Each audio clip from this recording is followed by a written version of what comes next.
नाम बताइए। शकुंतला देवी कनौजिया। क्या गवाही है आपकी? हमारी गवाही है कि मैं गांव में गिर गई थी खेत में, तो मेरे पैर में जो है कि बावां पैर में गांठ जैसे हो गया था। गांठ जैसे हो गया था तो चलती थी तो सूज जाता था, लेकिन फिर भी मैं विश्वास से प्रभु का तेल लगा लगा क्रूस बनाती थी हमेशा। तो उसके बाद में जैसे लगता था कि जब मैं दिसंबर में आई इधर प्रार्थना में, तो मैं प्रभु से मनाई अपने दिल में कि हे प्रभु, ऐसा हमारा पैर सब दिन रहेगा तो मैं कैसे चल सकती है बुढ़ापे में। फिर उसके बाद में जैसे लग रहा था कि वो गांठ सरक के इधर आ गया। आप बताइए कि ये आपको गांठ जैसा जो महसूस हो रहा था वो कितने दिन पहले की बात है? वो 2-3 साल पहले की बात है। 2-3 साल पहले आप गिरे थे खेत में? हाँ। और कहाँ पे गांठ जैसा आई थी? यहाँ पर था। यहाँ आप दिखाइए, लोगों को दिखाइए। यहीं पर था, यहाँ पर। यहाँ पे? हाँ, यहाँ पर गांठ जैसे था। फिर प्रार्थना में आते आते जैसे लगा कि यहाँ पर आ गया, ऊपर जंघे पर आ गया। हाँ, जंघे पर आ गया। तो मैं पैर मोड़ के बैठ नहीं पाती थी, थोड़ा बैठती थी तो जैसे टपकता था, फिर उसके बाद में फैला लेती थी। मतलब वो गांठ खींच रहा है अंदर से, ऐसा मालूम पड़ता था। लेकिन फिर भी आज भी आई तो बहुत दर्द होता था। तो जब बैठी थी पैर फैला के, फिर सिस्टर ने, आज जब यहाँ पर आए तभी आप पैर फैला कर बैठे थे, लंबा करके? हाँ, पैर फैला के बैठी। फिर सोची आज पर अगर के सिस्टर चंगाई के प्रार्थना देंगे, हमारा ठीक हो जाएगा तो अच्छा है। तो चंगाई के प्रार्थना जब ये सिस्टर दी, तभी उसके बाद में मैं हाथ रखने के बोली तो इस पर भी हाथ रखा, इधर सर पर भी हाथ रखा, तो हमारा एकदम दर्द चला गया। इसके लिए मैं प्रभु यीशु को धन्यवाद देती हूँ। आज की चंगाई की प्रार्थना में? आज की चंगाई की प्रार्थना। आज जब आप यहाँ पर आए तभी आप आपका एक पैर फैला कर बैठे थे, और जब इस सिस्टर ने चंगाई की प्रार्थना ली, आपने उस जगह पर हाथ रखा गांठ के ऊपर, और उसके बाद में देखा तो वो गांठ नहीं है। नहीं है, यहाँ पर एकदम नहीं है। अब अभी बिल्कुल कुछ मालूम नहीं पड़ रहा है? आपने ठीक से चेक किया ना? हाँ, एकदम यहाँ पर अभी कोई तकलीफ नहीं है? नहीं, अभी तकलीफ नहीं। अभी आप लोगों को बैठकर बता सकते हैं,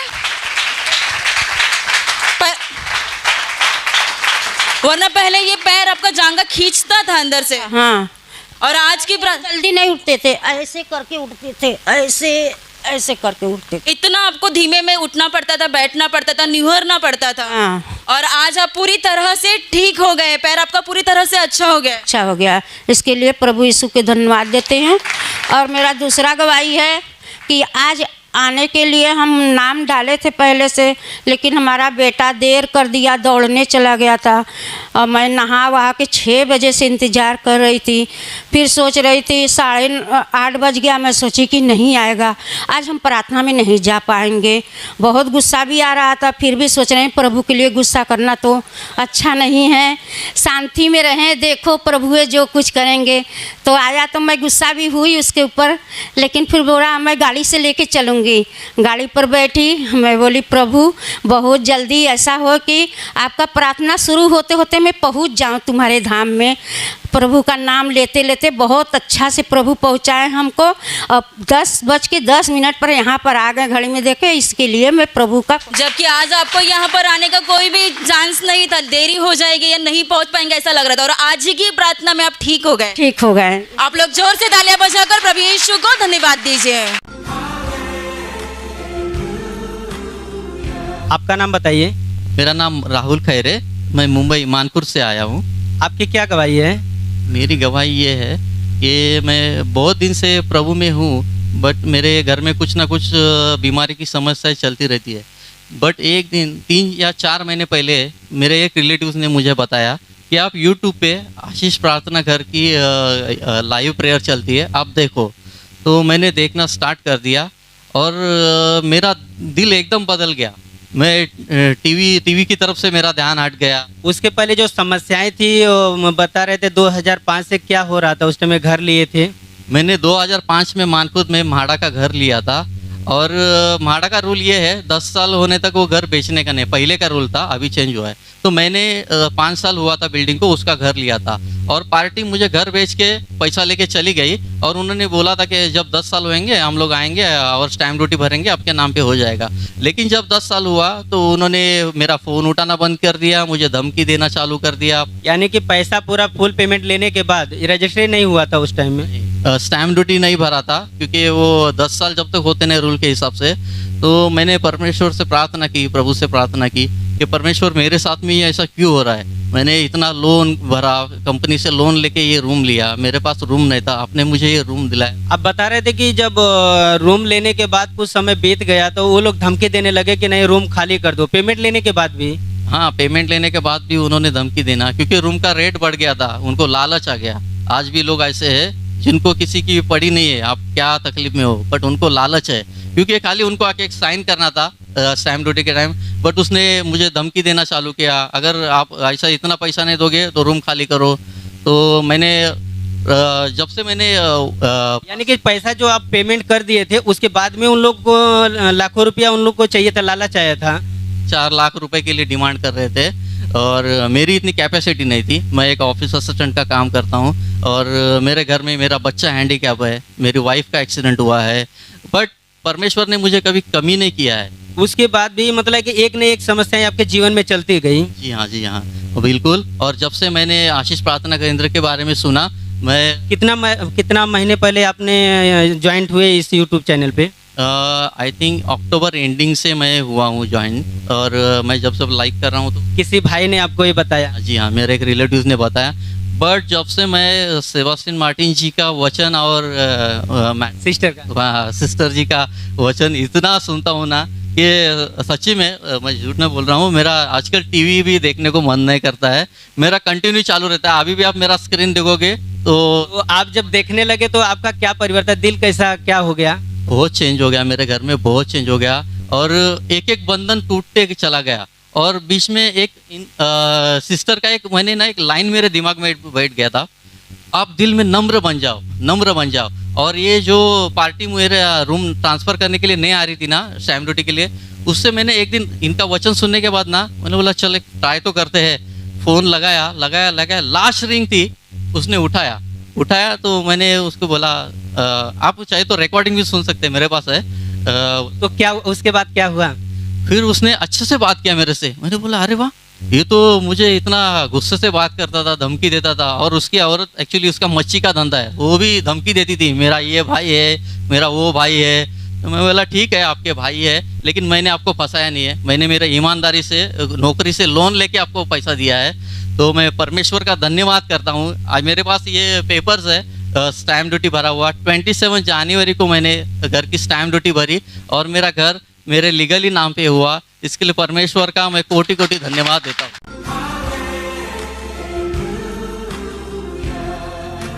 आपका नाम बताइए। निर्मला यादव। और क्या हुआ था आपको? मेरे कान में ना 1.5 साल से तकलीफ था। कौन से कान में? ये बाएं कान में। तो बहुत दवाई किया, 10-15 हज़ार का दवाई कर चुका, नहीं ठीक हो रहा था, बहुत जाम था एकदम, जना कि इसके अंदर कुछ घुसा है। बहुत डालने वाला दवा भी डालता था तो करता, कुछ भी फर्क नहीं गिरता था। और आप बोल रहे हो कि आपको उस कान से ठीक से सुनाई भी नहीं देता? नहीं, एकदम नहीं सुना। ये कान से ऐसा सोता था ना तो ये बंद हो जाता था, इससे बिल्कुल नहीं सुना। इसे कान में ये आदमी डोलता था, इससे थोड़ा भी सुनाई नहीं देता था। फिर 2 हफ्ता हो गया, मैं आया दोपहर का टाइम, सोए रविवार को दिन है, तो सिस्टर प्रार्थना किए, जब बोल रहे थे तकलीफ पर हाथ रखो, मैं इसके ऊपर हाथ रखा विश्वास से, तो फिर वो दिन तो मेरे को कुछ नहीं हुआ। फिर घर पर गया, फिर दूसरे दिन सोमवार के दिन जिस टाइम पे प्रार्थना किए थे वही टाइम पे मैं खाना खाया, ऐसे ही बैठा, ऐसे लगा कि मेरे कान में से कुछ खुट से निकल गया। तो मुझे एकदम आवाज़ आया, बच्चे लोग टीवी देख रहा था, टीवी का आवाज़ ज़ोर से आ गया, तो मैं उन लोग को चिल्ला रहा, मैं लगा इतना आवाज़ क्यों करा। मतलब आप बोल रहे हो कि पहले आपको टीवी का आवाज़ बहुत कम सुनाई देता था, लेकिन उस दिन अचानक से आपका कान खुल गया? हाँ, खुल गया ना, खट से आवाज़ आया तो खुल गया एकदम। तो टीवी की आवाज़ मुझे ज़्यादा आ गया। मैं बोला कि क्यों आवाज़ इतना ज़ोर से कर रहा है, चिल्लाया। वो लोग के बोलता है कि हंस रहा था लड़का, बोलता करे कहाँ टीवी की आवाज़ किया। फिर बाद में देखा तो मेरा सबका बात भी सुना, तो ये कान में मैं ऐसा, आपने उस कान में उंगली डालकर देखा? कि मैं ऐसा देखा तो मेरा ये पूरा तरह से कान खुल गया। अभी 1.5 साल का कान का तकलीफ पूरी तरह से निकल गया, एकदम हल्का हो गया। नहीं तो इसमें ऐसा लगता था कुछ इसमें गुस्सा। अभी आपको अच्छे से सुनाई देता है? बहुत अच्छा, मेरे को बहुत खुशी हो गई कि इसमें मेरा कान। सभी जन जोर से ताली बजाकर प्रभु यीशु का धन्यवाद कीजिए।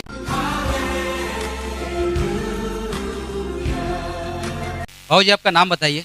मेरा नाम है राम प्रकार मुखिया। मैं बिहार से आया हूँ, समस्तीपुर डिस्ट्रिक्ट। आपकी गवाही लोगों को बताइए। मेरा गवाही ये है, जो पिछले गए साल में जो बुखार मुझे बहुत तेज था, अप्रैल 2021 में। जी, तो बहुत तेज था बुखार। मैंने 2 डॉक्टर के दिखाए। डॉक्टर कहता है कि नहीं, ये बहुत तगड़ा ये बीमार है, ये इसका कोरोना हो गया है। तो कितने गाड़ी वाले भी कहे, मैंने भाई लोग का भी कहे जो मुझे ले चलो, मुझे ले चलो। ले जाने का कोई तैयारी नहीं हो रहा था। आप बता रहे आपको जो बुखार हो गया तो आप डॉक्टर के पास चले गए थे, तो डॉक्टर ने बताया कि आपको कोरोना हो गया। कोरोना हो गया। तो फिर यहाँ से लड़का हमारे गए, ये हमारी बहू है ये, हाँ, इन्होंने ये लोग यहाँ से गए तो फिर ले जाके फिर डॉक्टर के चेक करवाए। फिर यहाँ असिस्टेंट के फ़ोन लगाए, ऐसे ऐसे हमारा पिताजी को ऐसे हो रहा है। आप बता रहे कि जब आपको कोरोना हो गया तो आपके पास कोई भी नहीं आ रहा था। उस टाइम कोई नहीं आ रहा था, कोई नहीं आ रहा था। भाई लोग भी हमारा नहीं आ रहा था। 3 भाई, हम 6 भाई हैं, हम सबसे बड़ा है, लेकिन मुझे कोई नहीं आ रहा था मेरे देखने के लिए। तो ये आपकी बहू है और आपके बेटे दोनों यहाँ बम्बई से गाँव में आए जी, और आपको हॉस्पिटल लेके गए। हालांकि आपको कोरोना था, डॉक्टर ने बताया, फिर भी उसी हालत में आपको वो डॉक्टर के पास लेके गए। डॉक्टर के लेके गए। फिर क्या हुआ? फिर वहाँ लेके गए डॉक्टर के पास।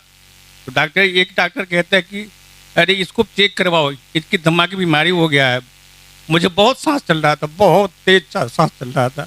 मुझे ये सब कभी नहीं हुआ था बीमारी, लेकिन उन्होंने डॉक्टर बताया, मेरा जी घबरा गया है। मैंने बोला अब मैं मर जाऊँगा, लेकिन लड़का बोला कि नहीं तुम मत रहो, मत रहो।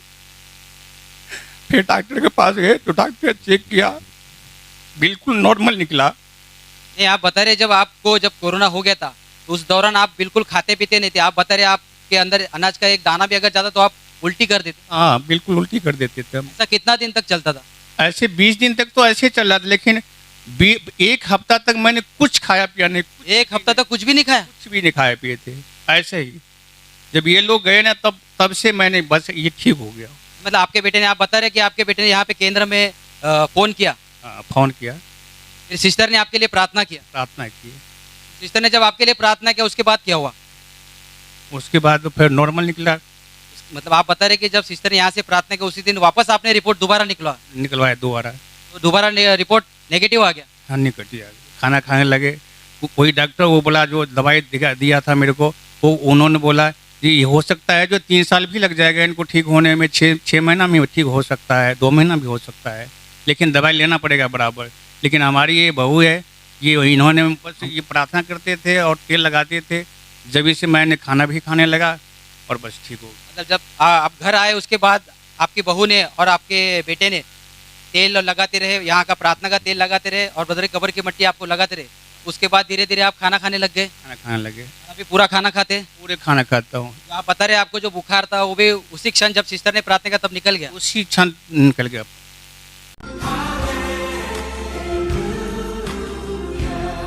आपका नाम बताइए। मेरा नाम परमीला है।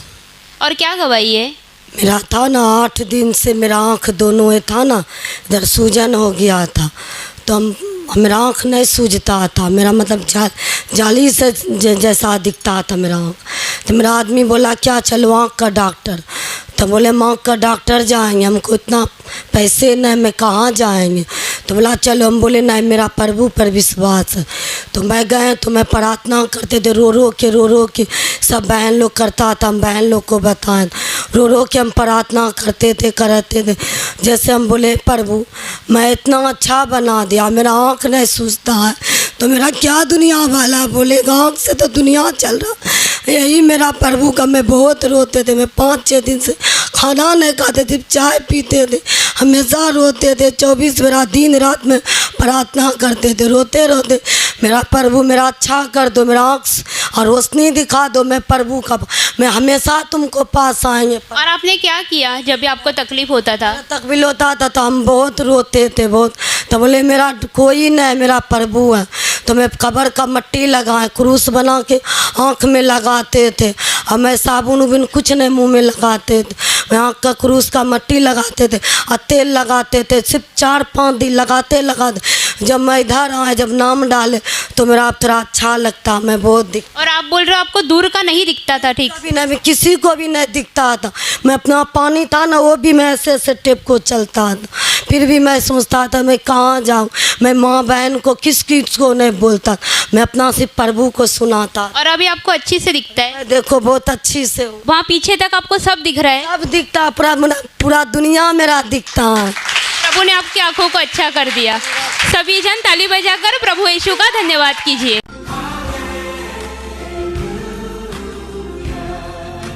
भाई आपका नाम बताइए, सुनील मंडल। आपकी गवाही बताइए। मेरा 2021 में दिसंबर में दोनों बाजू पेट बहुत दर्द हो रहा था, पथरी हो गया था, मैं बहुत दर्द हो रहा था, मैं कपड़े को भी बांधता था, इसलिए मैं आशीषी तेल कबर ब्यादर का कबर का मट्टी लगाया। 5 दिन तक दर्द हुआ था, इसके बाद लगाया, 2 दिन के बाद अपने आप खत्म हो गया। अभी 2 महीने हो गया, एक बुनने दर्द। अब मेरा गवाही का हाथ भी नहीं आ रहा था। अब कल मैं प्रार्थना में बैठा, मेरे प्रभु बोला गवाही दे जाके, इसलिए मैं अभी गवाही दे रहा हूँ। इसलिए अभी आपको कुछ भी तकलीफ नहीं? कुछ नहीं हो रहा, अभी कुछ भी खाता हूँ कोई भी तकलीफ नहीं 2 महीने से।